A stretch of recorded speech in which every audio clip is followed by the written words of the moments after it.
wake up tired, not from lack of sleep, but from the weight inside your chest, a quiet exhaustion that no coffee or checklist can cure. You move through the morning like a ghost, eyes open but soul dimmed, whispering to yourself, "I just need motivation." But that's not true. You're not unmotivated. You're unanchored. There's a difference. You don't need another productivity hack. You don't need another YouTube video shouting affirmations over cinematic music. You don't need another podcast that tells you to believe in yourself, because you've tried that. All of it. You've lit the candles, made the vision board, repeated the mantras, and still the emptiness comes back. Still you're left staring at the ceiling at night, wondering why nothing feels real. And this is the part no one tells you. Motivation is a scam when you don't know why you're moving in the first place. It's a sugar rush for the soul, and when it crashes, it leaves you emptier than before. You chase the next spark, hoping it will fix the numbness, but all it does is mask the truth. The truth is, you're not lazy, you're not broken, you're just disconnected from yourself, from your purpose, from what makes life worth living. And no amount of external noise will fix that silence inside, because what you're craving isn't energy, it's meaning. Viktor Frankl knew this better than anyone. He didn't write from a beach house or a polished studio. He wrote from a place most people wouldn't survive. The barracks of a Nazi concentration camp, stripped of freedom, stripped of family, stripped of dignity, and yet somehow he found something left to hold on to. Not comfort, not pleasure, not hope in the traditional sense, but meaning, a reason, a purpose deeper than pain. He said those who have a why to live can bear almost any how, and those words weren't poetic theory. They were survival. Frankl saw with terrifying clarity that a person who had meaning, even in horror, could endure far more than anyone imagined. But those who had nothing to live for, they didn't last long. So look around you. Look at how we live. Constant stimulation, endlessly busy, always moving, but rarely asking, where am I really going? Most people are sprinting through a life that doesn't feel like their own, hoping speed will cover up the fact that they're lost. We confuse success with fulfillment. We confuse distraction with purpose. And when the high wears off, the degree, the job, the new relationship, the likes, the silence is deafening. The truth is, we are not starving for motivation. We are starving for meaning. We are spiritually malnourished in a culture that teaches us how to achieve, but never how to be. And so we fake it. We keep pushing. We pretend we're fine. We chase things we don't even want, trying to fill a hole we've never even named. But here's the hard part. Meaning doesn't come from the outside. It's not something you buy or schedule or stumble upon. It's something you build, something you choose. Meaning comes when you stop running from your own questions.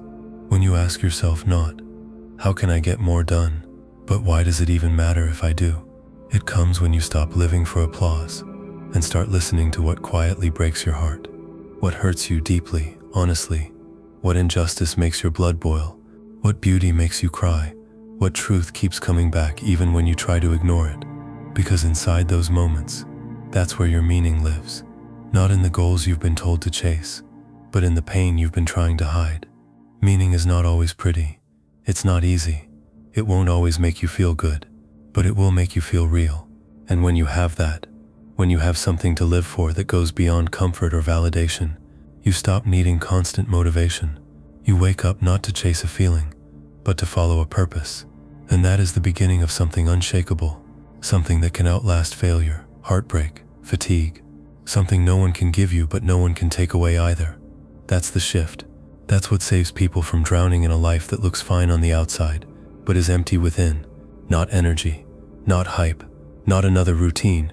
Meaning, real, raw, personal meaning, the kind that makes suffering survivable and life worth showing up for. You don't need motivation. You need to remember what you were born to face and who you could become by facing it. So if motivation isn't the answer, then why does it feel so necessary? Why do we keep chasing it like it's the cure, like it's the only thing standing between us and the life we want? Because we've been taught to believe that feeling good is the goal, that energy equals progress, that if we don't feel driven, something is wrong with us. But no one ever taught us how to live when we feel numb. No one ever taught us that emptiness isn't a flaw. It's a message, a quiet aching whisper from the soul that says, this isn't it.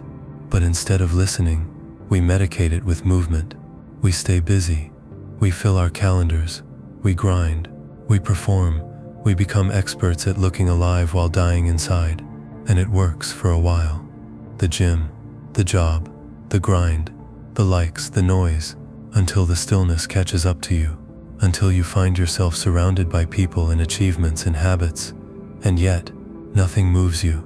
That's the real crisis. Not failure, not depression, but the slow, invisible drift into meaninglessness, the quiet erosion of purpose, the weightless feeling of living a life that isn't anchored to anything real. And the worst part is, most people never notice, because the world rewards appearances. It claps for productivity. It praises achievement. Even if you're running in circles, even if you're building a life you secretly want to escape, even if everything inside you is quietly screaming, this isn't who I am. Viktor Frankl said that when a person cannot find meaning, they distract themselves with pleasure or numb themselves with despair. And that is exactly what's happening. You scroll for hours, not because you're lazy, but because your life feels too hollow to face. You chase temporary highs, not because you're selfish, but because you're starving for something that lasts. You keep yourself busy, not because you love the hustle, but because you're terrified of what the silence might reveal. That maybe you don't know who you are. That maybe you've been building a life that looks good on paper, but feels dead in your chest. That maybe you've never stopped long enough to ask, what does any of this mean to me? And that's the question no one wants to face, because it requires honesty. Brutal, surgical honesty. The kind that shatters illusions and forces you to feel things you've buried for years. It's easier to stay distracted. It's easier to keep playing roles, performing your way through existence. But every day you avoid the truth. The emptiness grows stronger. The spark dies a little more. And motivation becomes a mask you wear just to get through the day. Frankl believed that meaning is not something you wait for. It's something you create. Even in suffering. Especially in suffering. He said, when we are no longer able to change a situation, we are challenged to change ourselves. And that shift from control to responsibility, that's where real power begins. Because the truth is, you won't always feel good. You won't always feel strong or inspired or clear. But meaning is what keeps you going when nothing else can. Meaning is what carries you through the fog, through the dark nights, through the days when everything in you wants to give up. It doesn't shout. It doesn't sparkle. It doesn't promise ease, but it roots you. It gives weight to your steps. It makes your suffering sacred, and it makes your life yours. But to claim that meaning, you have to stop outsourcing your worth. You have to stop chasing validation and start asking deeper questions. What do I value more than comfort? What pain am I willing to carry because something inside me knows it's worth it? What would I die for? And why am I not living for it? You see, most people aren't suffering from a lack of motivation. They're suffering from a lack of clarity. They don't know what they stand for. They don't know what they're willing to suffer for. So they drift. They attach themselves to whatever sounds good in the moment. A trend, a goal, a routine. But none of it sticks. Because there's no soul in it. No commitment. No sacrifice. Meaning requires sacrifice. It requires depth. It asks you to give up the illusion of comfort for the truth of who you are. It asks you to choose, not what feels easy, but what feels real. And that's terrifying, but it's also liberating, because once you find that core, that thread, that one thing worth living for, everything else aligns. You stop needing constant motivation. You stop chasing superficial wins. You stop trying to fill the void with noise. You simply begin quietly, imperfectly, but with presence, and that is where your real life begins. By now, something inside you has likely started to shift. Maybe not loudly, maybe not with lightning, but something small, a crack in the numbness, a flicker in the fog. Because once you begin to question the story you've been living, you can't unsee what's false. And here's the next hard truth. Meaning doesn't arrive with clarity. It arrives with chaos. It doesn't show up as a shining light, but as a shadow that won't leave you alone. It begins when you stop pretending you're okay and start listening to the voice you've buried beneath the noise, the one that whispers when everything else is silent. This isn't who you are. The world tells you to get back on track, to be consistent, to stay productive. But maybe it's time to leave that track entirely. Maybe the path you've been on was never yours. Maybe that ache you feel at the end of every successful day is your soul begging you to come home. And here's the thing, coming home to yourself is not a straight line. It's not a checklist. It's a collapse of false goals, of borrowed dreams, of masks you didn't even know you were wearing. It's a slow, uncomfortable peeling back of everything that once protected you but now suffocates you. And that is why most people never do it. Because it's easier to stay motivated for something empty than to admit you have no idea what actually matters to you. But if you're brave enough to stay with that emptiness, to sit with it, to listen to it, you will start to hear something deeper than any motivational speech could ever offer. You will begin to hear your soul. Viktor Frankl didn't find meaning because he escaped pain. He found meaning inside it, and not metaphorically, literally. He wrote the foundation of his life's work in the same camps where people were reduced to numbers, where hope was a fantasy, where death was daily, and yet somehow, he saw that there was still one thing the world could not take: a person's ability to choose how they respond, to choose who they become through the suffering. He said everything can be taken from a man but one thing, the last of the human freedoms, to choose one's attitude in any given set of circumstances. That freedom is sacred. It's what separates survival from meaning. It's what turns pain into power. But that freedom is not automatic. It requires responsibility. It requires you to stop waiting for better circumstances and start creating deeper commitments. And that's where the next layer of meaning begins, not in what happens to you, but in what you do with it. Think about it. How many people do you know who have everything, money, comfort, success, and yet walk through life like ghosts, numb, unfulfilled, always chasing more, but never finding peace? And then there are people who have very little, who live close to suffering, and yet they glow with a kind of grounded light. They aren't chasing meaning, they're living it, not because life is easy, but because they've chosen to give their pain a purpose. That's the difference. Meaning doesn't erase suffering, it transforms it. It turns wounds into fuel, grief into wisdom, struggle into strength, but only if you let it. Only if you stop asking, how do I feel better, and start asking, what does this pain require from me? That's a different kind of question, one that demands honesty, one that brings you into contact with your own shadow, your fear, your anger, your shame, your unfinished past. But it's there, in that confrontation, that you find your depth, and in that depth you find direction. This is what Frankl was offering, not motivation to escape your life, but the courage to enter it fully, to take responsibility for what you carry, to stop waiting to feel inspired, and instead to choose to act out of something more stable than mood. And when you do that, when you stop outsourcing your fire to the weather of your emotions, you begin to reclaim yourself. You stop chasing dopamine, you stop needing permission, you stop performing, and you begin to live. Not loudly, not perfectly, but truly. You begin to say no to what drains you. You begin to say yes to what costs you, but in the best way. You begin to suffer on purpose. And that is not a tragedy, that is freedom, because there is nothing more powerful than a person who has chosen their path, and chosen it knowing full well what it will demand from them. There comes a moment, subtle, quiet, but irreversible, when you stop looking for motivation and start looking in the mirror.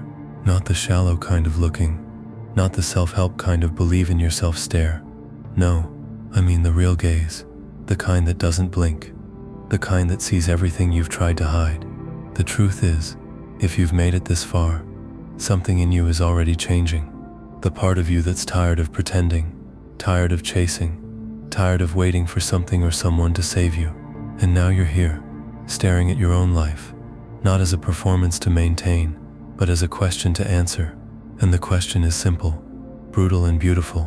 What will you do with your pain? What will you do with the silence? With the years you spent drifting, waiting, pleasing, performing? What will you do with the aching gap between who you've become and who you were meant to be?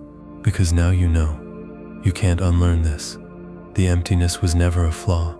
It was a signal, a call to return, not to the past, but to the part of you that stopped speaking when you stopped listening. And now it's your turn to respond. Not with noise, not with numbing, but with choice. Because meaning, real meaning, begins when you take what broke you and build something holy from it. When you take what was unbearable and turn it into a vow. When you stop asking life to inspire you and instead start asking, how can I serve it? Viktor Frankl didn't survive because he had hope. He survived because he had responsibility. He believed that life asks something from us, not the other way around. And that's the truth most people never want to hear. That your healing isn't a gift, it's a task. It's something you owe to your own soul. To stop betraying yourself, to stop abandoning your values just to belong, to stop wasting your suffering on self-pity, and start turning it into something that breathes, into something that serves. Frankl called it the will to meaning, not the will to feel good, not the will to succeed, but the will to give yourself to something larger than your ego. And this is where the shift becomes real. You realize that meaning is not found, it's forged. In how you carry yourself when no one claps, in the way you speak when it would be easier to stay silent, in the way you show up again and again, not because you feel like it, but because you've made a choice to live aligned with something deeper than mood, deeper than fear. You realize that every single day is a chance to create meaning or avoid it, to confront life or perform for it, to build something real or keep running from yourself. And now the running is over, not because everything's healed, not because you've figured it all out, but because you're ready to stop waiting for a perfect state of being before you begin.